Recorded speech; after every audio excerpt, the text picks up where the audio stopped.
Happy Friday. I'm hoping this will be a super quick video because I'm ready to go home. This video will also be short. This week, we did a whole lot of what we did last week. And also we had a field trip on Wednesday. And then yesterday we had a test that I had to take for some data meetings. So we really didn't have much time to do a whole lot of new stuff. So I'm going to give a sneak preview of what we'll be talking about next week. Tuesday on our test, and I think Monday on a formative assessment we had, which is just, it's not something that goes in the grade book. It's just a, at the end of the period, I hand out some work for the kids to do. They do it, and I just look through and decide, it looks like this kid's got it, this kid's not got it at all, this kid's kind of getting close.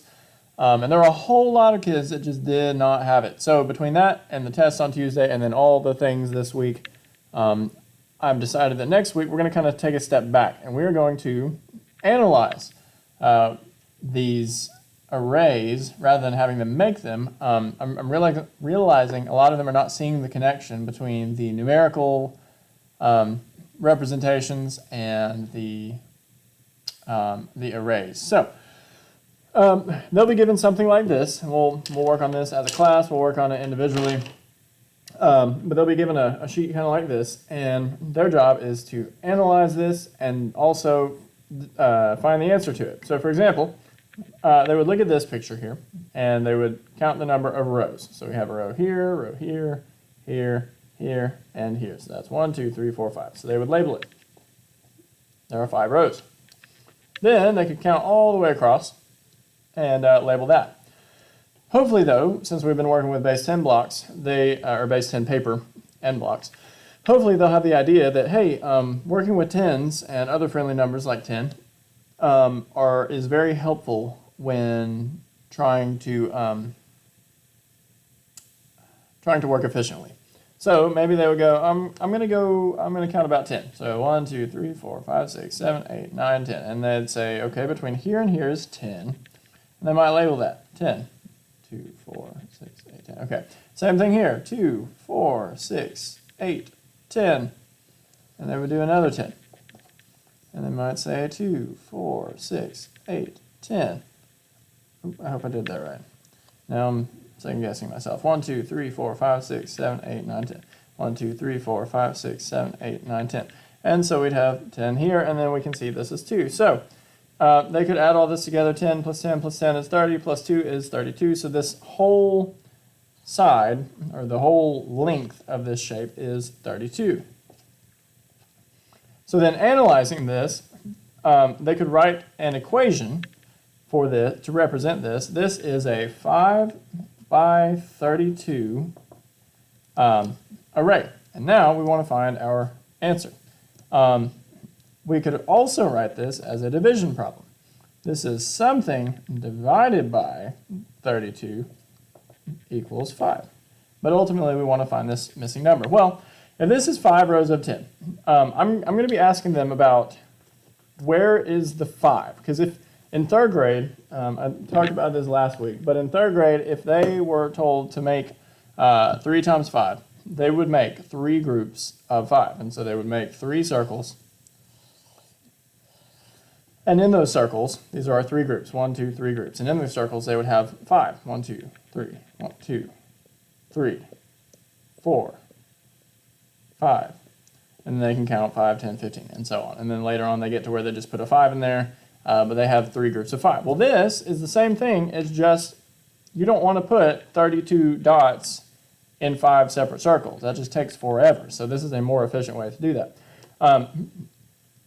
So if I ask them where are the 5 groups, they should be able to say, hey, it's these rows. So we have, here's a row, here's a row, here's a row, here's a row, and here's a row. So that is our 5 groups, are the rows.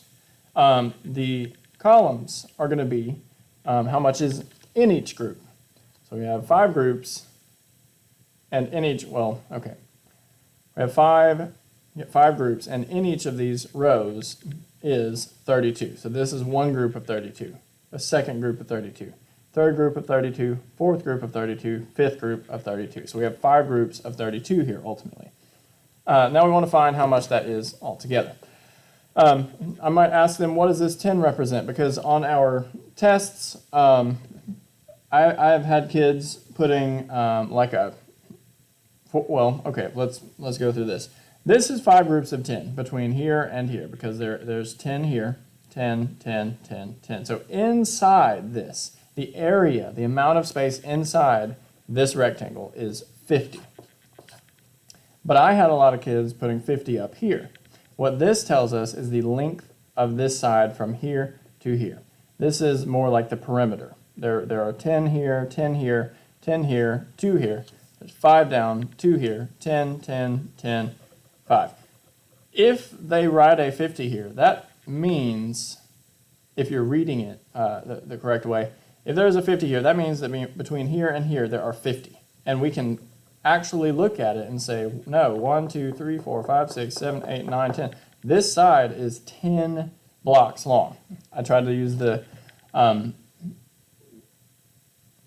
even speak words right now, the example of I would point out a kid's shirt in class and say, so-and-so has on a blue shirt. If I say they have on a pink shirt, you can actually check me and say, no, they've actually got a blue shirt on, Mr. Haney. Same thing here. If you put a 50 here, I can check you and go, no, that's 10. If you put a 10 here, yes, there's 10, but there's 5 groups of 10, so we want to make sure that we represent that. And over here, I had some people putting some crazy stuff, but there are literally 1, 2, 3, 4, 5. So that's what these are. The things on the outside, the labels on the outside tell us the length of the outside. The labels on the inside tell us the area inside. So here we have another 5 groups of 10. So that's 5 times 10, which gives us 50. Another 5 groups of 10 gives us 50. Here we have 5 groups of 2. 2, 2, 2, 2, 2. And so that gives us 10. So then 50 plus 50 plus 50 gives us 150 plus 10 gives us 160. So then 5 times 32 is 160, which means 160 divided by 32 equals 5. And we'll be doing that with a whole lot of different examples. I think I've got maybe 20 of these decomposing factors cards. But we'll do them the same way. I'm going to go through one more example, and then that'll be it for this video. So we have, on this one, we have 1, 2, 3, 4 rows, and in each row we have 1, 2, 3, 4, 5, 6, 7, 8, 9, 10. I'm going to go ahead and put a line here, label it as 10. 1, 2, 3, 4, 5, 6, 7, 8, 9, 10. Label it. 1, 2, 3, 4, 5, 6, 7. So we have 7 here. But all the way down we have 4 rows. So in here we have 4 groups of 10, which gives us 40. Here we have 4 more groups of 10, 40. 4 groups of 7, so that's 28.